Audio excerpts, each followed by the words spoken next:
Abo the same thing. Uwe Kuliso Modao, the same thing. Uwe Mshishi Temba Zwani, the same thing. So when you have a chunk of your players, in the club conditions, number na shit because they've been playing the local terrain, no, or Modimo. But let's look at Chad. And ask yourself, so when's the last time a Chadian club ever African competition and qualify from the prelims? So we're actually saying, Kwame, me say, Kwame, men can them imagine yourself becano. So be a new born men can.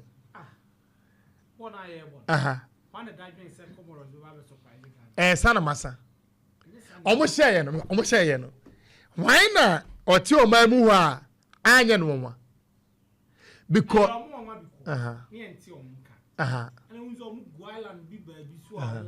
Early 2000s. They announce their presence. They can pull surprise. Yes. They can win games. But Obusa won't say, a Drew see a G trophy now. And these same campaigns now, a new woman and a G trophies. In the cover was Baba Shagana. About Ghana, we are a coin. Come on, about police surprise. Oh, Ghana's no, I shall say. Uganda crown, maybe I come nice so we a campaign we say no. Say new hobby. It doesn't sound a chat for the betting about police surprise. Kwame, football on certain thing the room. But Kwame, say the old casse and name Obio Bono. Yes, we bet me surprises for football him. But every trophies here can was a man and in there Kwame. And this same big club, this same big countries, one of Kwame Omoji. And this will be a whole bonnet there. Me no nyadwen because and I maybe some say. Still now who Ghana say a big nation, big football nation said their first now. Kwame, ye nyoma na yenye ni ye wa ha. And na ma be success still na yeah, but ye nyoma yenye ni ye ntina ene ye do ba bia dua ye ntimi classify ye say ye cap big nations na wo kan. Because ye nyoma ya Kwame obi nobody ne bet ma convince me say, I convince me say Ghana players say ye wo ho se see Ghana. You need good players. You better know about competing. This couple of players, any players. I don't know. You know, and then some players say we ain't for no way. And they you better do the behavior. You players by any team. Me that is how. Kwame, sir, why let's not underrate them. Nedie. Kwame, no, because me bow. You really players away. ABI goalkeeping department. They because we issues kakao. Over left back, Gideon Mensah. Africa. Country where no kwa onya bimo on starting Abia Morocco on starting because me I will rate Yaya Atiatalla over Gideon Mensah in terms of the national team. Okay. Or the mechanism aside Morocco, Egypt. Oko Egypt in Swa. Egypt left back Kwame. Hamdi I fight him with Gideon Mensah in terms of exposure. You give it to him. Sure. So the quality wise no Kwame is over there. He's there. You have Fifi. Salisu Jiku. Salisu Jiku. Team Bene or man be on Salisu and Fifi. There center back even in Morocco. Morocco center backs. Obeka Naif Aged war Real Sociedad. And Roman Saiz their captain. In terms of these two players, for me, Abia Jiku partner Aged. Morocco. Oko Nigeria, Calvin Bassey, no any William Truss Econom, enable. So they can right back, inside. Right back, Tariq Lamptey. It's your players need your quality. No, it's also only about the same angle. And it's even more about the same angle. But they may can say, even Egypt, crown or no, be on say Egypt here camping or say no. Small team be me surprising. I'm only team angle nas you. Me can say. Football, unye team ketwa meni MHL. Real Madrid, eto Ricardo Ezekiel Leite Kaka, Otto Karim Benzema Belal, Xabi Alonso Olano, Cristiano Ronaldo Kwame, Gonzalo Higuain, Omuina Wede, Akokon, Eshe Real Madrid 4-0. Sure. And you one year to wish Real Madrid 4-0. AC Chad Korea 2015, almost Egypt. You see, Kwame me build a point next baby. Almost Egypt. AC once in a blue moon. I mean, Kaiser, you're live at Chinko Information Center. Okay. Elko Diako, Omo BM Kuha. Yes. Kwame. At Jingo Information Center, Elko Diako, monitor you a BM Kuha, no Bia. 80 Jumedi. Kwame, seems like it one, me say. Ubenya 1 or 2 surprise. It happens in football. And you can never take away that element of surprise. Say ABC.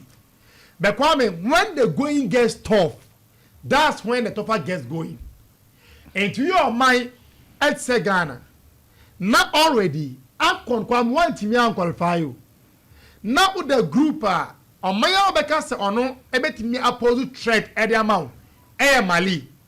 Nyamin Chade, the new coach syndrome, Ukopio Mali.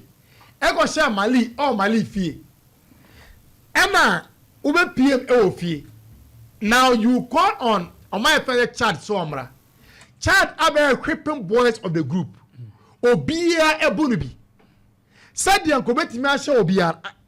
I shall see a Comoros want man shomo. Madagascar want man shomo. Malim Kwam want man shomo. And to be a shinibia. Wona in terms of pedigree, Kwame.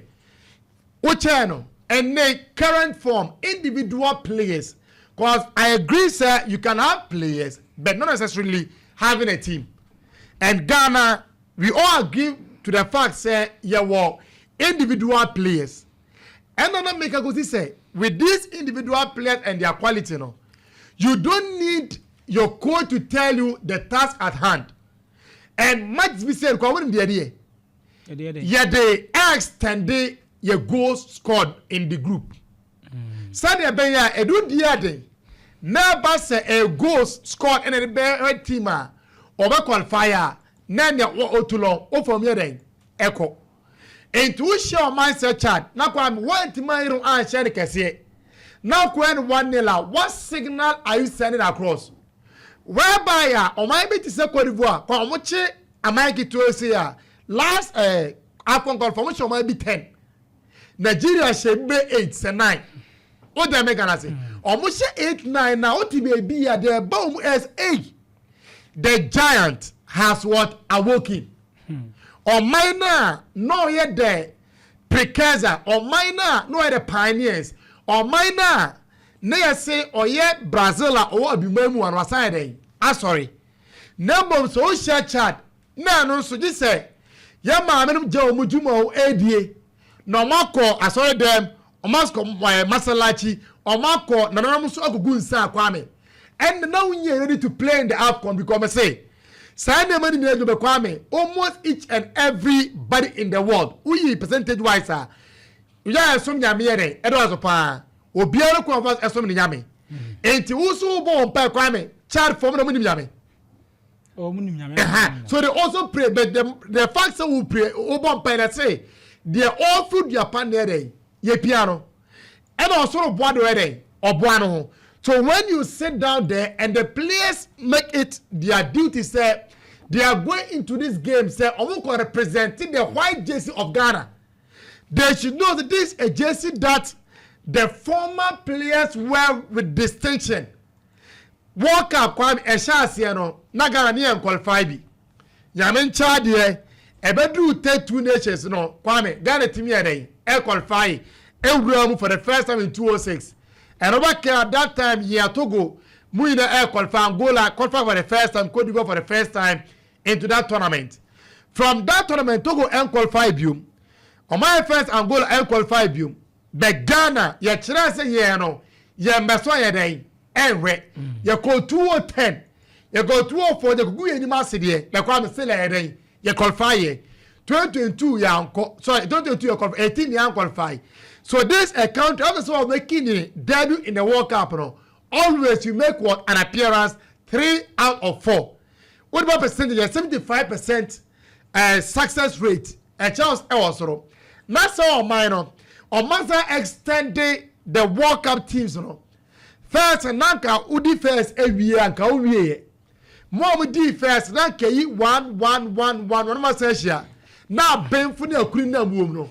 Masia, Mama Bonaba Quire, I qualify. Etianams MH Egypt, and I know almost 6 goals to 1.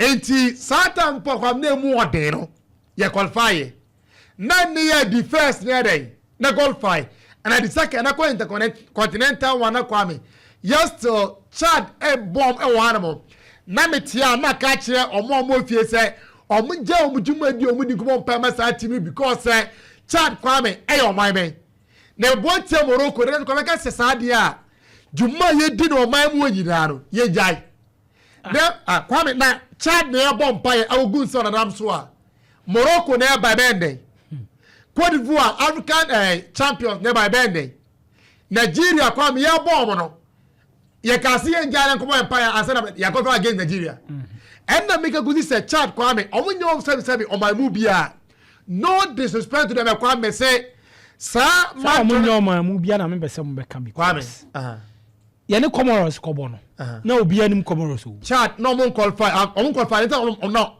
afconda omun qualify bia da o afconta makwame na e ketewe se no ne e qualify ye extend ye no since 204 and this AFCON you qualify. And for a team, every yardstick that you make for them, no, it goes against them. Because in football, you need a lot of things to work for you. And the key architect and individual players on the field of play. There are times that some people Mali Mali home. Yeah. Mali ya kwa ndiye onifie. Oh, there be sir. Yeah, kase omone big teams. Konya go. Mali. Yeah. So what you say? And you know, I don't know say right off. Kwame keke. Madagascar so show mo 3-0 do. But I say right off too much. Kwame Tahiti Asia Spain obetima sha 1 goal. We no ade be 10. E 1 goal there opire be che no. Ni a share 10. Means na we game boy. Ni et mi show bi che ye ho 3. Ni attention be 10-3. And to open 2 goals ko betim jama no. Ni attention 10 and then ke beje. So score a goal against Ghana kwa me say not within the realm of football. African Republic. Ghana ni omusia e bre pa. Ye shall 4-3. So ati ase ye hye no mate. E wo baba ya. Ye hye no mate. No ma be hye ne ate. Chad Omu hye 1-0. Chad show man. Chad and show me. But omai ye ne omusia ye pre no. We mutimi ehodi omo. Omo ne Ghana de nya difference one. Kwam ye share Chad sorry my set notification omo 4 goals. And omo so share 3. I come omo so dey. Omo share 3. Omo so share 3. Omo 3 na make Luis Mafuta. When Luis Mafuta goes, I watch them Chada or sorry, Central African Republic or call around 21 to 22 goals. I stand to be corrected though. Or call Chada all-time top scorer or 14 goals. Or retire 2022 or retire. Or 14 goals. And all. And you can be na be use no. Me say kwam yenjai even kwasa starts no. Niembra players na me adoma efiada. Omeshe Jesse no ejem di amaye no. Okay. Nebusa wo se kwame se kon eden a. One beto nsade from nebusa say so be so mu yi omuyem e de abo a. Yenya even coach on the bench. 1970 World Cup Brazil kwaje. Bobia ho e be ka omo be share national team Jesse na no mu pupu omo to no. Na me kan ta na me ba omo so kwame. Omo jai coach ento omo jai everybody out no more say nipa na mo represent omo no. This is a country kwame ye wo omo so players HM. Okay. Omo person daachi bi ye ba ye ka Samojan. Ye ka Muntari kwame Samojan Muntari anyi ka ba mayo. Sermani ka ba mayo. By list no my any gie kakra. That's why between 2008 to 2015 not every AFCON bia kwame ye kwa ye nim se enya krampono ye semi finals bi de bere ye bedru. Okay. But nay side players enter way enti on person da che kwame ye ba ni ebo musu di a this again me se kwame me ekwa 1-0 me disappointed pa. Yeah. Any bompire na goes ne no so. Empire kwame me bai aso di aso be no me mo hie yo onwene Ghana ho. Kwame we pa to ga me nwene Ghana ho de na bejitum me bompire e de my team there wai say nyame boa na obi adwuma nkoso bibia ye sabeka na ni hira me bompire de ma adwuma ye ye de bompe e de ama esiwo e de ama ohenkese me bondi a mamuso ye wura kwa me bompe be say Ghana match against Chad na wo say men say adaje emompe ma against Chad de be shia Morocco a na mpa na me bobo na Morocco agofa bi afreva wabo ne double ma bɔ ne double we pa de onye adabraka mate me da say